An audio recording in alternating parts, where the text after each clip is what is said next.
Good morning guys, happy Sunday. I actually wanted to address something with you guys. Lawrence and I, we have a collective noun that we use when talking about the beautiful community that we have here over all the different platforms. If you follow me on Instagram, you might have seen me use this phrase a lot, but I want to start saying good morning collective noun, and I thought if I just start saying it, it's not going to make any sense. And also I want to find out if people like the idea of being called this. But you know, like how there's Taylor Swifties, whenever I'm talking about everyone, if I bump into someone and they know me, I'll go, oh, I just bumped into this collective noun. And the collective noun is bread buddies, because all of my platforms, it's Toast with Hope, because I love breads. I started all of this because I love my sourdough so much.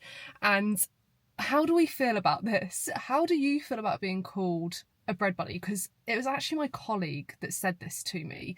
They said, oh, you've got your bread buddies, or I think the other, he said, or they're your toasties. He said toasties as well, and I was like, oh my god, this is the best collective noun I have ever heard. So how do we feel about this? Being bread buddies, toasties? Let me know. And if you just think this is just too weird, just say good morning guys like everyone else. That's absolutely fine. But good morning bread buddies, how are you all doing? How has your week been? Today I'm going to bring you along for a hosting video. I've got my in-laws coming over tomorrow. It's actually as a belated birthday celebration for Lawrence. I'm going all out. I haven't hosted in what feels like so long. I think not since Boxing Day. Oh my gosh, I think it has been since Boxing Day. I'm going to show you everything that I do. I feel like I'm in a minority with the effort that I put in. I got for my father-in-law the Dishu Masala Dabba kit, and he loves it so much that he also then went and bought the Dishu cookbook to go with it. And he just loves curries anyway, like cooking curries. He's a big, he loves cooking so much. So we know that his parents will really appreciate this as a dinner party theme. We're heading off to the supermarket. I am very much when I'm hosting, especially if I'm just buying a weekly shop, I will have it on my phone. But when we're hosting, I do like to write a list. That's mostly because I will plan out throughout the day all the dishes that we're going to make, the ingredients that are needed. I'll write them down on a notebook, so I then just have another page where I just write everything down.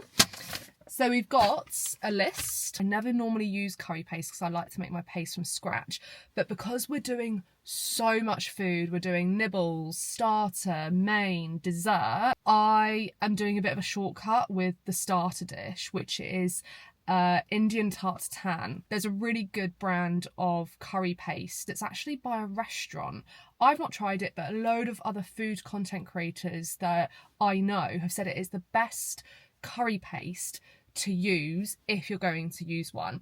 And I know that Waitrose stock it. So we're literally going to Waitrose to get all these things because I know that they have that one particular ingredient. Let's do it. I feel like I've hit the jackpot with a trolley that's got one of these little clippy boards on. I haven't seen these in so long. I need some mint. This is for the welcome mocktail that I'm doing. We also need a good amount of ginger. So I'm gonna get 2 big chunks. I was hoping they would have curry leaves, but I can't see any. So I'm gonna get a couple of packs, I think, of okra. I actually really dislike okra, but Lawrence loves it. I think his dad really likes it as well. We need some limes for the welcome drink as well. I think 1 pack will be enough. Actually, I'll get 2, just in case. We'll always use limes. In terms of meat for the curry, I actually already we've got a really good Middle Eastern shop in our town, and I went there the other day to pick up some goat. I just completely forgot to bring you guys along to it, but it's such a cool shop. I'll bring you along at another point. I'll probably even do a reel about it because there's just so many goodies there. So we got some goat last time. This is the curry paste that I was saying about. And we've got all of these. I don't know which one to go for. I've got these really good Roscoff onions, and I'm going to do a Roscoff onion tartan with the curry paste within the onions. Now I'm faced with all these. They're not cheap, $6.75. Like I said, it's supposed to be really good. I think Rogan Josh might be, or tandoori. I think we'll go for the Rogan Josh. I'm going to do with this one. I think this will be interesting to use. Right, so I always, you know when there are a few things that whenever you go shopping you just always need to pick up? For me, one of the things is butter, because we just always get through butter. Eggs is another one, and when I'm in a shop like this, Waitrose or M&S, it's strong white bread flour as well. I've talked about Waitrose's strong white bread flour. It is so good. How much is this per kilogram? Same. It is just so good. It is the best amount of protein per 100 grams. So whenever I'm in here, I do get some, and the M&S Canadian strong white as well is very good. So if you bake bread, really recommend getting either the M&S or the Waitrose strong white bread flour. Right, what else do I need? I need some double cream, and we need soft cheese for the dessert, the cheesecake. I'm very excited for the cheesecake that we're doing. We have a tub of gulab jamun in the cupboard that we brought back from Mumbai like 2 years ago. Where is the double cream? And we just haven't used it, and I saw a recipe on Pinterest of gulab jamun cheesecake. So we're going to be making that for the dessert. We need 800 grams of soft cheese.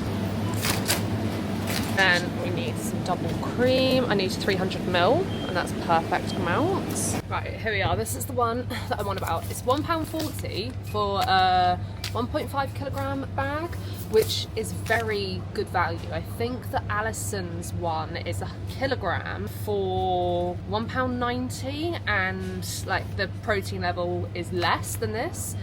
This is 14.3 grams of protein per 100 grams. If you're a nerd like I am with baking sourdough, you'll know that that is a very good amount of protein per 100 grams. We need some eggs, because one of the starters that we're doing is deviled eggs. So like retro. Oh yeah, our like chickens aren't really laying much at the moment. They're getting old, is what actually I think is the case. So we're gonna go buy some more soon, and I'll bring you along with that, because I'm always so excited. It's nerve-wracking to get new chickens as well, because there is a pecking order. We do have one of them who is very sassy. She will be top of that pecking order if we get more. So it's always a little bit nerve-wracking because they can have an adjustment period. But in the meantime, I'm having to buy some eggs because I just bake so much anyway. I just blitz through them. So I'll get 2 packs. Actually, these ones, so these like really good quality golden yolk ones, and $2.95 for 6, which I think is really good value for, I'm not going to say they're like the Clarence Court Burfords, because they're probably not, but they probably are at the same time. We have success on the curried leaves. I prefer them fresh, but in the interest of not going to another shop for one ingredient, we're going to get these. Last thing, I need some ginger nuts. This is going to be for the cheesecake base. It did say digestive biscuits in the recipe. I think these, maybe with a little bit of cardamom, will be much better. So get a couple packs of those. Make sure we get our free paper. So I popped into H&M Home. I'm going to show you these plates. I shared these on Instagram and TikTok already, but if you haven't seen these, it's not actually a plate. They're a soap dish, but they're $9.99. They're very like, there's a really expensive crockery brand. Can't remember the name of it, but this as a starter plate, a dessert plate, a canapé plate. There's only 3 here. I wanted to actually get another 5 so I could have a set of 6 because I have 1 already. But I'll get these 3 and then I think I'll just order the other 2 online. But yeah, I'll link them below because I just think they're so cool and something a bit different to put things on. It makes such a difference, I think, when you're plating up food, using crockery that you just love or find interesting. Yeah, for me it just makes all the difference. So we're gonna buy some more of these. Back home now, and we're going to start doing a marinade for the goat that we have. And it's a very good thing. We are, I hate using the phrase ingredients household because every house has ingredients, but we are a cook household because we have everything that we need to be able to make this marinade. It's intense. We need so many spices. I'll show you. So all of these spices here are needed. for this recipe. Is this a Rogan Josh, did you say? Rogan Josh, yes. This is black cardamom. We bought this back from Oman, and if you didn't have this, you'd just use normal cardamom. Then cinnamon, ground coriander, ground nutmeg, chili powder, turmeric, paprika, garam masala, cumin seeds. We've got the black ones that we bought back from Oman as well, and cloves. And then also onion, fresh coriander, ginger, garlic, and fresh chilies. This is a lot. All the whole spices I'm just toasting off. Fennel seeds, cumin seeds, black cardamom pods. So we're just toasting those off, and then everything else we're just gonna bung into a blender, and then that's the marinade done. So we've got like 4 small red onions in here, the stalks of coriander, just like a bunch, chopped ginger, like a massive thumb piece bit, 4 cloves of garlic. Yeah, 4 cloves of garlic. I would say that's about 2 red chilies chopped up. We just have a bag in our freezer of like sliced red chilies. Now we're gonna put all the spices in. We have about, what, a tablespoon of each? I'm gonna say around a teaspoon of cinnamon, because that's quite strong. Again, about a teaspoon of garam masala, paprika. I think we'll do a teaspoon of everything, right? Yeah. Yeah? It's very hard to taste this because it's raw, and it will be impossible to taste it when we put the goat in. But when it's cooking, you can adjust, you can taste it and adjust it. Yeah. So right now, this is just... You're just kind of knowing it. If you're not confident with flavours and like building out flavours, I would say just follow a recipe for this. But if you are confident in things, measure with what you think. If you like a certain flavour over a different flavour, go in with more of that. I personally really like cinnamon, so if I was cooking for just me, I probably would have put like a tablespoon of cinnamon in. We've also put some ground coriander, nutmeg, turmeric, and chili powder. But I'm gonna do like half a teaspoon of chili powder because we've got those fresh chilies in there as well. And then we'll give this a whiz. This is now what we're looking like. We have loads of these Mama used crispy chili oil that I got on Deli Market, and they've just been, we've been slowly working our way through them in the fridge because my preference on chili oils is the Lao Gao Ma ones. These weren't made their way through as much. They're really good. They are good, but they're they not. Were just little bits, and they was annoying me in the fridge. So this is crispy shallot oil, and also used up the garlic chili oil.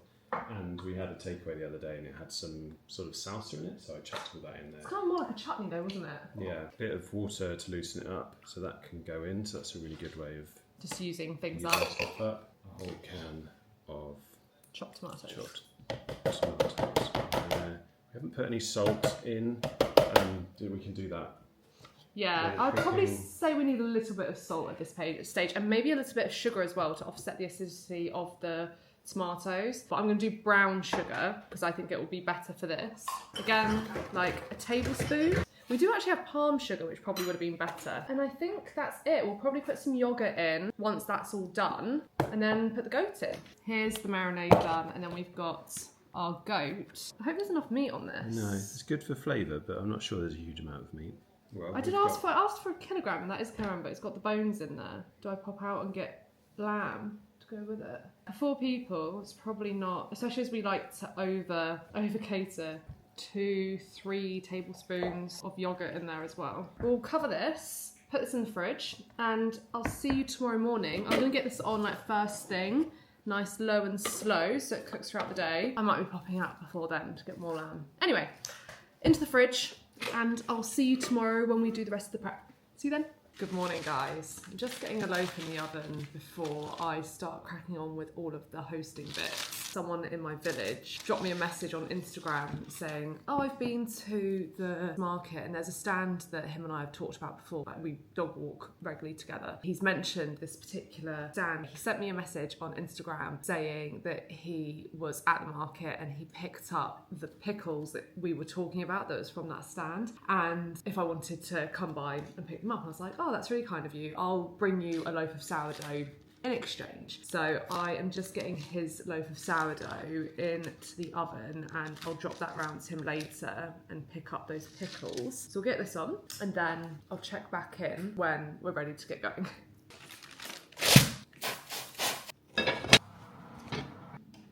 These here are the pickles that my friend in the village has picked up for me. Very excited to try these. He says that they're like really interesting in flavour, so exciting. And he also picked up for me some of what he said is his favourite harissa paste, which is so sweet. So we did our sourdough and pickle and harissa paste exchange. I'm going to return these books as well to the library as well because they're finished. I'll always find the prioritisation between what I think's important when we're hosting and what Lawrence thinks is important when we're hosting hilarious. So I just needed some more meat for that curry. I just went for diced lamb. Then I get a text saying, can you pick up some interesting fruits for the fruit bowl, please? It's full with limes at the moment because I guess we are going to use those for the mocktail. That's his priority. I guarantee you there's a massive pile of cardboard boxes in the dining space that needs to be moved before we set the table and do everything else. I guarantee you that's still gonna be there when I get home. And fair, like he's probably working and he's just sent that message whilst he's at his laptop. But just the prioritisation, not his thought of going, oh, like we should really move those boxes before we prioritise filling the bowl with more fruits. I did get some good fruits though, so there is that. So, we're going to start cracking on with things. I have a list written out. I'm most productive in the mornings, really. So for me, I like to just crack on, get things done. And so much of this stuff we can get done ahead of time. We're going to get the curry in first, the goat. And then I'm going to crack on with doing the cheesecake. The curry is going in there. I'm not adding in anything extra right now. Later on, we might add a little bit of stock if it's needed, a little bit more yogurt, a little bit more tomato, but actually it's quite saucy. We've got the oven on at 140, quite low, going in there as long as possible to really let this meat slow cook. So I'm probably not going to check back on this for another 4 hours or so. Cheesecake is next. I need 320 grams of the biscuits. I'm using ginger biscuits, 100 grams of melted salted butter, and I'm also going to put in some cardamom, I think, into this, or some ground cloves. If I had ground cardamom, I'd use that, but maybe some cloves into the base. We'll do some ground cloves into that. Cardamom would have been really good, but I don't think I've ever actually come across ground cardamom, and I can't infuse. Maybe I could grind up some cardamom pods. Cardamom's going to be better in that, like ginger and cardamom base. Okay, I'm going to grind up some cardamom cloves.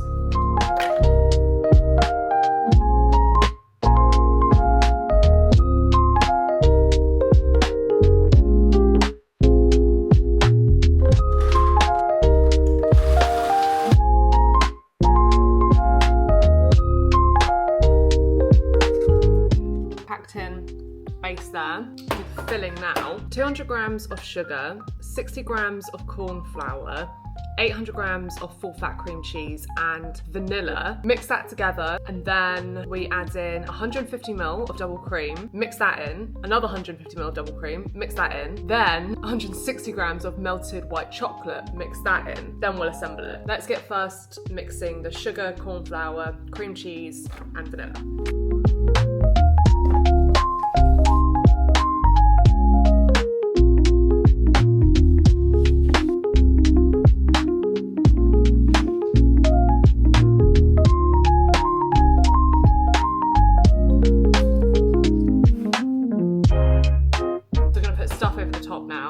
This syrup 100% be used for something like in cocktails or something. I was going to make a mocktail for tonight, and that could be the sugar syrup for that. I can just infuse this instead of making a new one.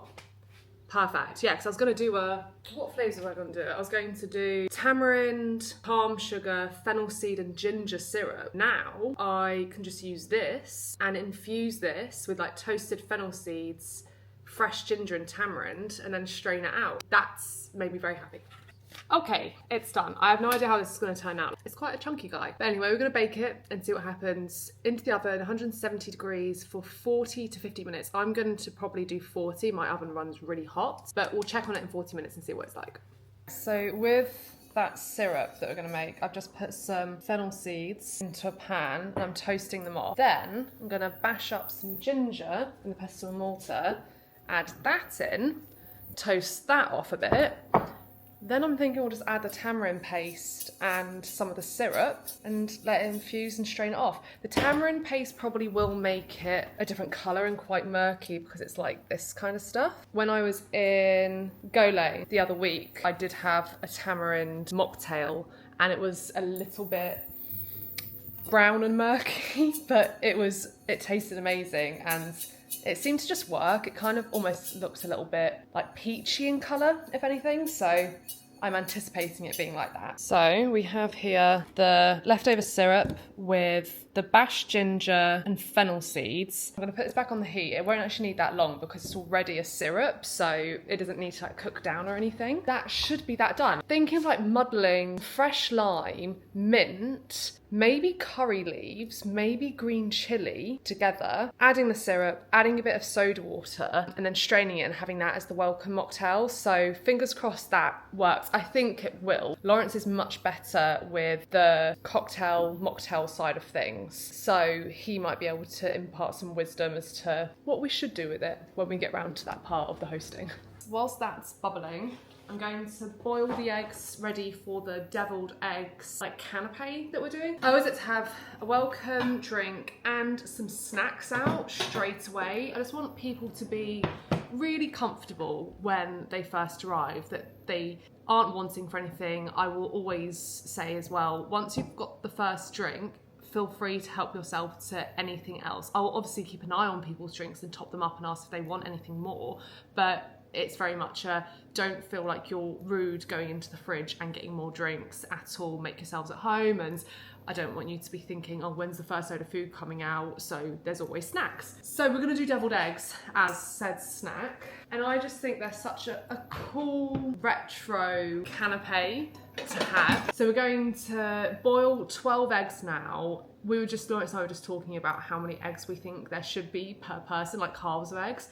We came to the agreement that 3 per person is a good amount. Let me know like what you would want. If you came to someone's house, and like this is if you like deviled eggs of course, would you want more than 3 or is 3 good? We'll soon find out as well, because if there's any left over then we'll know that we've overcatered. But then I also said to Lawrence, if that is the case, if there's some left over, we'll put them in some Tupperware and then the next day, tomorrow, chop them up, put it into a sandwich and have an egg mayo sandwich. Delicious. So it won't go to waste regardless. But hopefully, as you've been following me, you'll know that nothing goes to waste anyway. Something will always get eaten.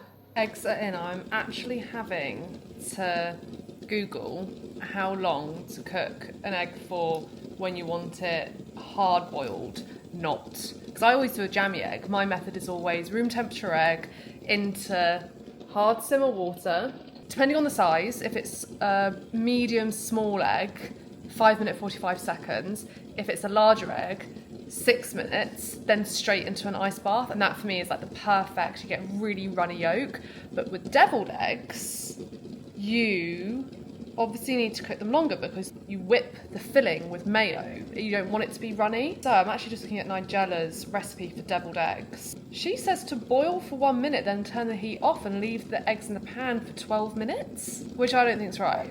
I'm going to do 8 minutes on a hard simmer. We're going with that.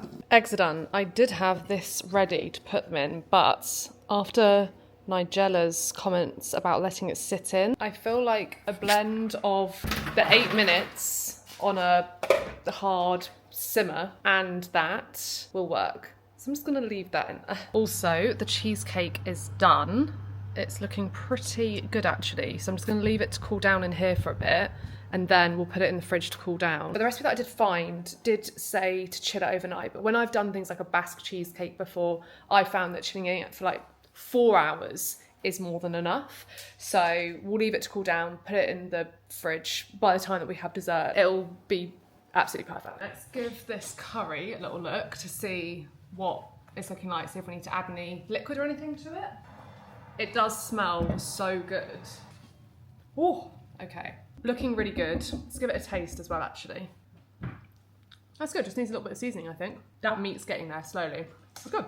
I'm going to get the onion tartare all prepped. Need a non-stick pan. And I've also set the table now as well. So we've got the table all set, tablecloth, runner, candles, flowers, bits to be able to serve with as well, all prepped, ready to go. So those onions there are just cooking. What I'll do is take them out when they've cooled, add some sugar to the pan, let that caramelise, then we can add in the curry paste, the butter and the onions again, put the pastry over the top, and that can then just go in the fridge covered with cling film and foil until we're ready to cook for the starter. Other bits that we have left to do, the okra needs to be done. Lawrence is going to do that, he's just finishing up some work. I need to do the rice, which is pretty simple. I need to double check on a recipe, but it's essentially you cook some rice, then you mix it in with some saffron infused water and return it to a pan to crisp up. I need to just finish off the deviled eggs.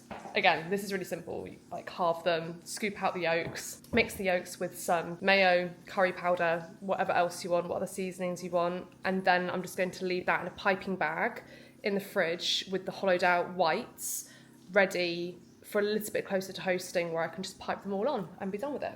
I'm not gonna lie, I'm a little bit nervous about this one. I normally don't mind making recipes for the first time when hosting because I have a lot of like confidence in it, but for some reason this one I'm really nervous about it. I'm worried the rice is going to be really overcooked because it seems bizarre that you cook the rice until it's cooked, then you cook it. It's going to be cooked for another 25 minutes, which just seems wild to me. Anyway, I'm sure it'll be fine. I have this chutney from the freezer that I've just had in there for too long, and I thought this would be really good layered within this. So I'm going to dollop this as like a tomato sweet chutney layer.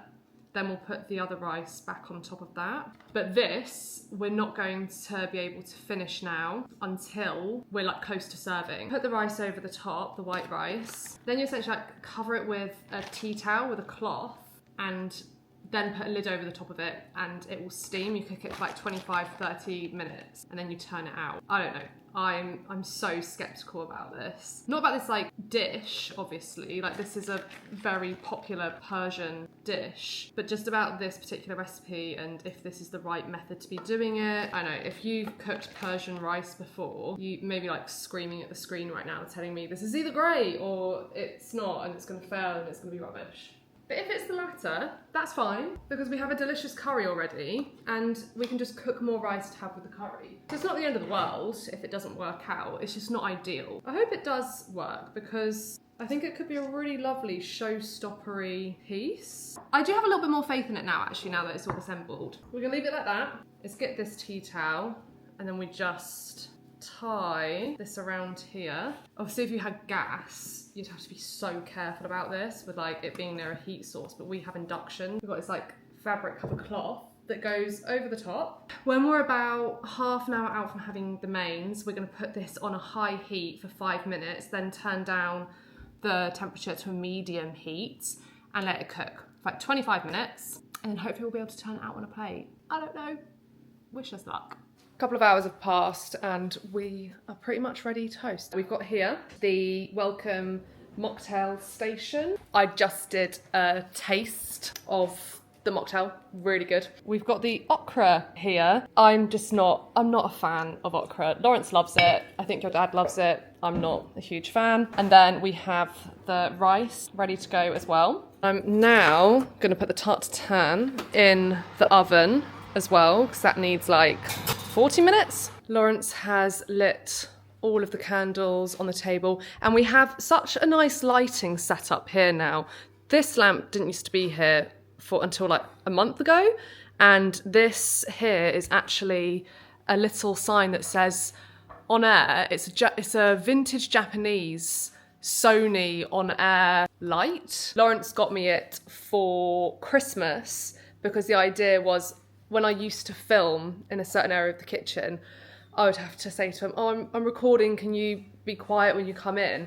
So he got that with anticipation of me being able to put that on when I'm standing like here, which was my old TikTok filming station. I now stand there because the sunlight through the doors is way better. We put it up there just as a interim period and we quite like it. Over here, we got this when we were in Manchester, this massive smiley light. I'm just so obsessed with it. And then we've got like loads of nice candles, the fire going here as well. And just the lighting vibe is really good. We have 15 minutes until Lawrence's parents arrive, and we're just going to finish off the deviled eggs, and then we're pretty much done, right? There's nothing else. Yeah.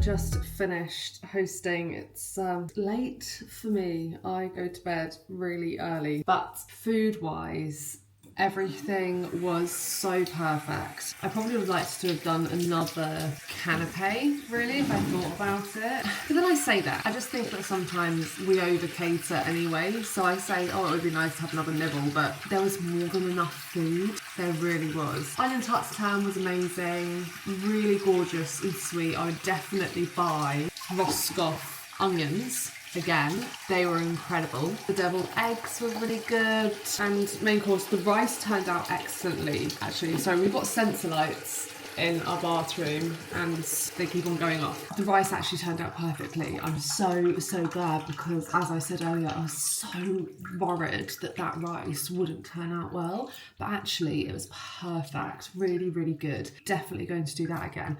All of the recipes that I used, I will link down below. I'll also share any links to any TikTok recipe videos that I've shared with those bits as well. But yeah, rice was amazing, curry was amazing, cheesecake was amazing. Really good. If there's anything that I'd recommend to make out of the things that we made, I would probably say the deviled eggs were great, the tarts and the rice. They were amazing. The flavour of the curry was brilliant as well, but I would probably say those were my two top dishes. A really lovely meal, really happy with it, and I'm really looking forward to actually like going through all the footage that I managed to capture for TikTok and Instagram and editing all of that. Like, it is one of my favourite things to do post hosting, to kind of like take stock of everything that I managed to capture. I'm very excited to look through it. I'm gonna sign off the vlog here. I'm hoping this was a good one. It's always hard for me to know until I start editing how these vlogs are gonna actually turn out, and I hope this one has been interesting. I love hosting so much, so if you did like this and you want to see more of these from start to finish hosting, how I do it, the process, let me know if you enjoyed that. If you do, I'll absolutely do more hosting vlogs throughout the year, because we're going to be hosting Easter, so I can capture all content for that. That would be amazing. Thank you so much for joining on another vlog. I hope you have a really beautiful week, and we'll see you next week for whatever that will be. I'll see you next Sunday. Bye.